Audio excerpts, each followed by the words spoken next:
Сәлеметсің бе балақай? Дүние тану сабағына қош келдің. Менің аты-жөнім Отарғажиева Айжан Айқынқызы.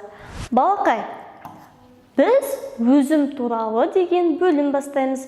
Бұл бөлімде сен қоғам туралы білесің, адам мен қоғам арасындағы байланысты оқып үйренесің, өз отбасын және ата тегін жайлы білетін боласың, сыпайылық әдебін меңгересің және еңбектің адам өмірін жақсартатын білетін боласың.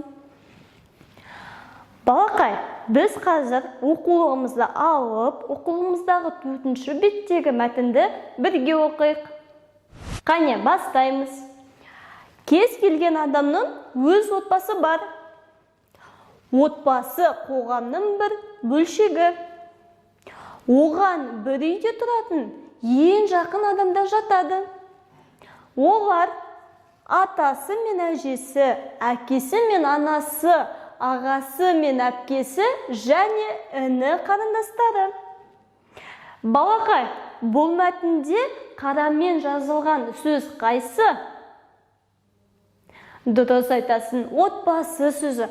Балақай, сен отбасы сөзін қалай түсінесің? Керемет балақай, отбасы бұл бір үйде тұратын жақын адамдарымыз. Ал отбасыға біз кімдерді жатқызамыз?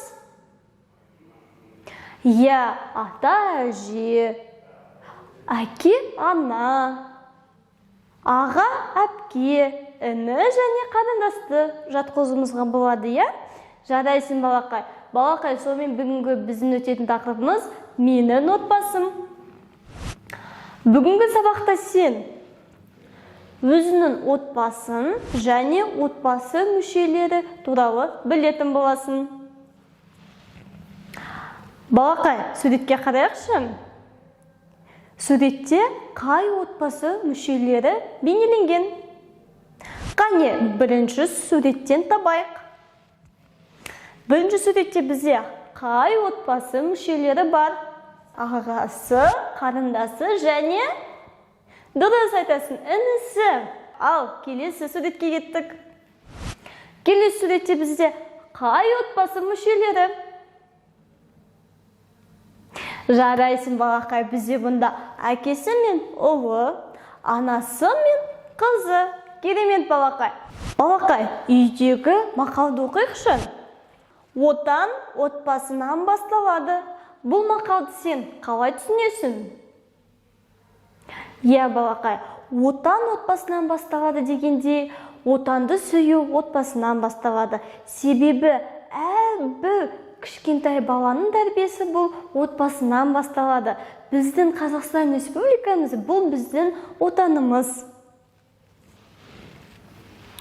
Балақай, енді онымыздан тұрып сергіп алайық.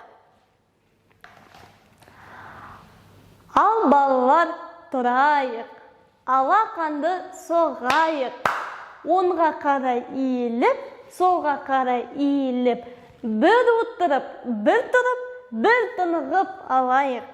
Жарайсың балақай, енді онымызға отырамыз. Балақай, отбасы мүшелеріне кім жатады? Қане, бірге қайталап жіберейік. Кімде жатады екен? Дұрыс айтасың. Әке, тағы, тамаша, ана, ата, әже. Дұрыс айтасың балақай. Тағы кімде жатады? Дұрыс айтасың. Аға, әпке. Тағы кімде жатады екен біздің отбасы мүшемізге? Тамаша, іні және қарындасымыз. Дұрыс айтасың балақай. Балақай, суретке қарайықшы. Суретте біз қандай отбасын көріп тұрмыз? Дұрыс айтасың, суретте бізде үлкен отбасы. Балақай, отбасы адам санына қарай әртүрлі болады екен. Яғни, шағын отбасы болуы мүмкін, немесе көп балалы отбасы болуы мүмкін. Кейбір отбасылар өзінің ата әжесімен бірге тұрады. Үлкендер кішілерге қамқорлық жасайды, ал кішілер үлкендерге көмектеседі. Балақай, сен өзің отбасың туралы айтып, бізге видео арқылы жібер. Балақай, экрандағы суретке қарайық.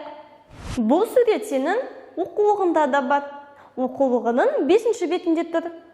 Балақай, сен екі отбасы туралы не айта аласың? Я, бірінші отбасыда бізде ата-анасына не істеп жатыр? Дұрыс айтасың, көмектесіп жатыр. Ал келесі суретте? Келесі суретте балалар баласы анасына қамқорлық жасап, анасына дәрі-дәрмек беріп емдеп жатыр. Яғни біз отбасымызға қамқорлық жасау керекпіз және көмектесу керекпіз. Балақай, бүгінгі сабақта сен өзінің отбасын туралы және отбасы мүшелері туралы білдің. Балақай, үйге тапсырма, өз отбасындағы адамдар жайлы әңгімелеп, бізге видео арқылы чатқа жібер. Ұмытпа. Балақай, егер саған сабақ түсінікті болса, кереметте. Егер сен сабақты түсінбей қалсаң, сабақты қайттан көруге мүмкіндігім бар. Міндетті түрде астындағы тапсырманы орындауға ұмытпа. Келесі сабақта кездескенше. Сау бол, балақай.